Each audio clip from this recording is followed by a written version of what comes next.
নমস্কাৰ। আজি ভাৰতীয় জনতা পাৰ্টি অসম প্ৰদেশৰ আগন্তুক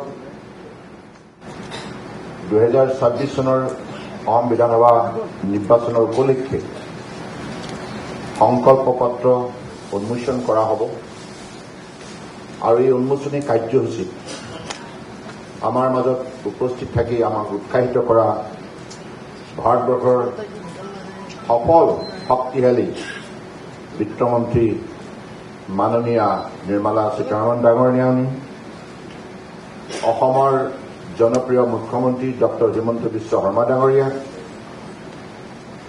অসম প্ৰদেশৰ মাননীয় সভাপতি তথা সাংসদ শ্ৰদ্ধেয় দিলীপ শইকীয়া ডাঙৰীয়া, মাননীয় ৰাষ্ট্ৰীয় সমিতিৰ উপসভাপতি অসমৰ নিৰ্বাচনৰ দায়িত্বত থকা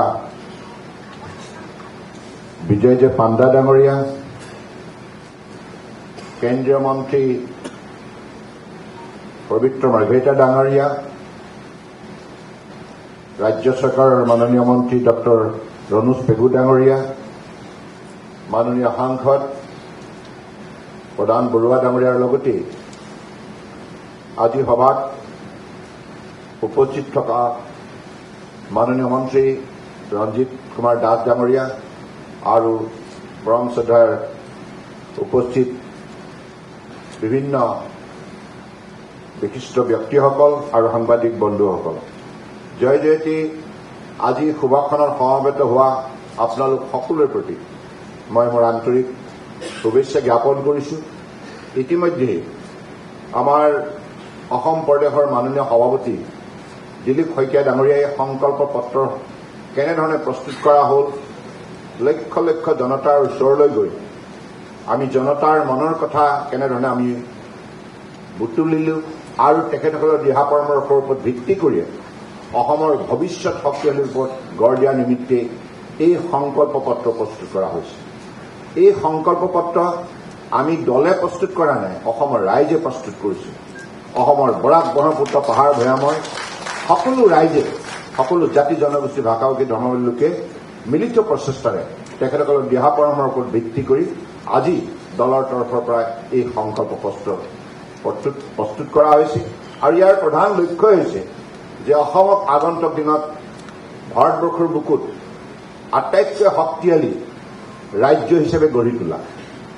যোৱা 10টা বছৰত 2016 চনৰ পৰা 2026 চনলৈকে মাননীয় প্ৰধানমন্ত্ৰী নৰেন্দ্ৰ মোদী ডাঙৰীয়াৰ বলিষ্ঠ নেতৃত্বত, তেখেতৰ আন্তৰিকতাত, তেখেতৰ দিহা পৰামৰ্শত আজি অসম যেনেধৰণে ভাৰতবৰ্ষৰ বুকুত এটা শক্তিশালী স্থান মৰ্যাদা সহকাৰে পাবলৈ সক্ষম হৈছে, আগন্তুক দিনত আৰু অধিক শক্তিশালী ৰূপত ইয়াক আগুৱাই নিয়াৰ বাবে এই সংকল্প পত্ৰত ৰাইজৰ দিহা পৰামৰ্শ সন্নিৱিষ্ট কৰা হৈছে আৰু এই দিহা পৰামৰ্শৰ আধাৰতেই আগন্তুক দিনত ভাৰতীয় জনতা পাৰ্টীৰ নেতৃত্বত গঠন হ'ব লগা মিত্ৰজোঁট চৰকাৰখনে কাম কৰি যাব। মাননীয় প্ৰধানমন্ত্ৰী ডাঙৰীয়াই তেখেতৰ 11 বছৰীয়া কাৰ্যকালত যেনেধৰণে আন্তৰিকতাৰে অসম তথা উত্তৰ পূৰ্বাঞ্চলক উন্নয়নৰ দিশত আগুৱাই নিবৰ বাবে সহযোগিতা আগবঢ়ালে, ই এক শক্তিশালী ইতিহাস ৰচনা কৰিছে। এইটো সাধাৰণ ঘটনা নহয়। ভাৰতবৰ্ষৰ স্বাধীনতাৰ 70 বছৰৰ ইতিহাসত যদি আটাইতকৈ উল্লেখযোগ্য অৱদান আমাৰ উন্নয়নৰ ক্ষেত্ৰত, আমাক সমাজক নিৰাপত্তা কৰাৰ ক্ষেত্ৰত, আমাক মৰ্যাদা সহকাৰে আমাৰ মাটি ভেটি কৃষ্টি সংস্কৃতি ভাষা সাহিত্য আগুৱাই নিয়াৰ ক্ষেত্ৰত যদি কোনোবাই আমাক সহায় কৰিছে, সেই সহায় কৰা ব্যক্তিজনেই হৈছে ভাৰতবৰ্ষৰ মাননীয় প্ৰধানমন্ত্ৰী নৰেন্দ্ৰ মোদী ডাঙৰীয়া। কাৰণ তেখেতে যিমান আন্তৰিকতাৰে আমাৰ সমস্যাবিলাক মূল্যাংকন কৰিলে আৰু এই সমস্যা সমাধান কৰিবৰ বাবে যিমান আমাৰ বাবে আৰ্থিক সহযোগিতাৰ প্ৰয়োজন, যিমান আন্তৰিকতাৰ প্ৰয়োজন আৰু যিমান ইয়াৰ বাবে সকলো সময়তে নিৰন্তৰ প্ৰচেষ্টাৰ প্ৰয়োজন, সকলোবিলাক শক্তি তেখেতে ইয়াত প্ৰয়োগ কৰিলে।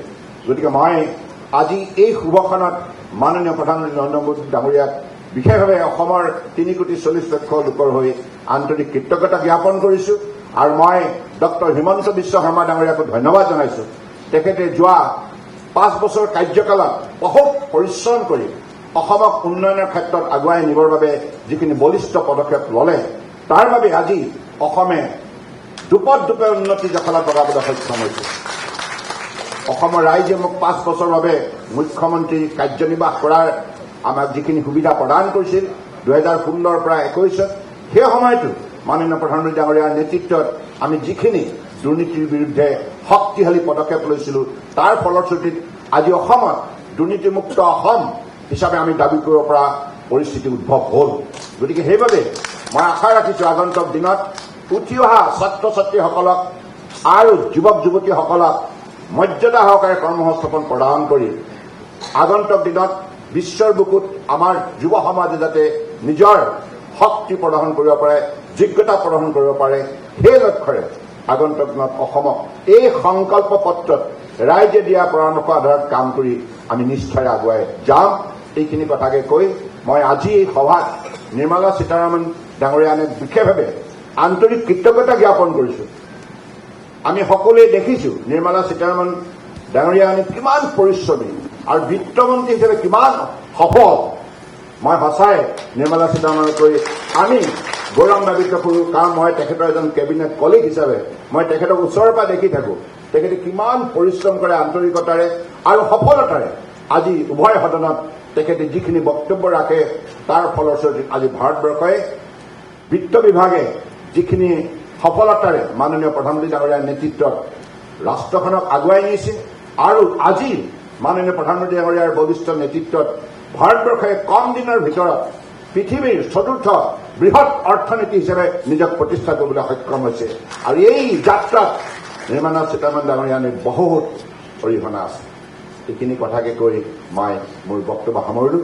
ধন্যবাদ। ভাৰত মাতা কি।